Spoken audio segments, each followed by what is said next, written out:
एक राजकुमारी की अनोखी कहानी। एक जमाने की बात है, एक दूर उफ्तादा पहाड़ी सल्तनत में एक ऐसी राजकुमारी रहती थी जो अपनी रियाया के दिलों में रोशनी की मानंद थी। इसका नाम आर्या था। आर्या न सिर्फ हुसैन थी बल्कि अपने दिल की नरमी और अक्ल की पुख्तगी में भी अनोखी थी। बचपन ही से वो आम राजकुमारियों से मुख्तलिफ दिखाई देती। जहां दूसरी शहजादियां जेवरात और रेशमी लिबासों में दिलचस्पी रखती थी, वो अपने महल के बाग में किसानों के साथ बैठकर बीज बोया करती, परिंदों के गीत सुना करती और किताबों में छुपी हिकमत ढूंढती।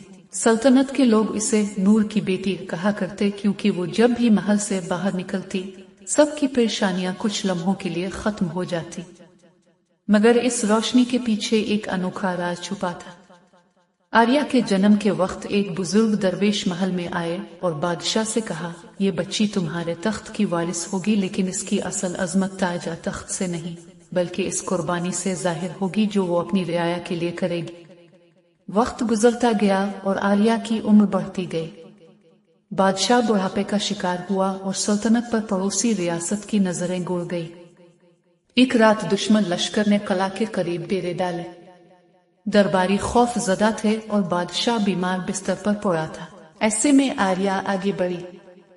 इसने सिपा सालार को बुलाया और कहा, अगर हमारी सल्तनत तलवारों से नहीं बच सकती तो शायद मोहब्बत से बच सकती है। सब हैरान हुए कि एक नाजुक शहजादी जंग का सामना कैसे करेगी। आर्या ने अकेली दुश्मन राजा से मुलाकात का फैसला किया।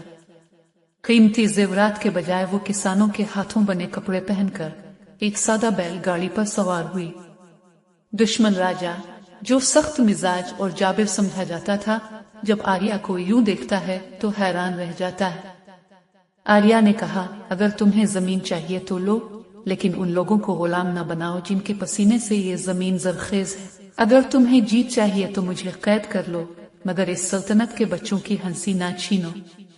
ये अल्फाज दुश्मन के दिल पर असर करते हैं। इसके बचपन की महरूमियां और सख्तियां उसके सामने आ खड़ी होती।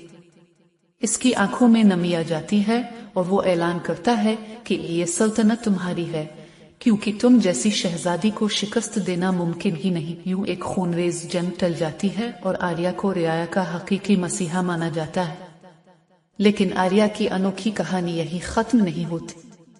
इसने तख्त पर बैठने के बजाय अवाम के बीच रहने का फैसला किया। वो खेतों में किसानों के साथ मेहनत करती, बच्चों को पढ़ाती, बीमारों के लिए जड़ी बूटियां उगाती और हर किसी के दुख में शरीक होती। रियाया ने पहली बार देखा कि एक राजकुमारी महल की दीवारों में कैद नहीं बल्कि उन्हीं के दरमियान रहती है। सालों बाद जब मौरखीन ने सल्तनत की तारीख लिखी तो उन्होंने लिखा, ये वो राजकुमारी थी जिसने जंग को मोहब्बत से, गुरूर को आजिज़ी से और ताकत को खिदमत से शिकस्त दी। आज भी लोग कहते हैं कि जब रात को पहाड़ों पर चांदनी छा जाती है तो कहीं ना कहीं आर्या की मुस्कुराहट महसूस होती है, जैसे वो अब भी अपनी रियाया के दिलों को रोशनी बख्श रही हो। ये थी एक अनोखी राजकुमारी की कहानी जो 600 अल्फाज में हमें यह सिखाती है कि असल बादशाही दूसरों के दिल जीतने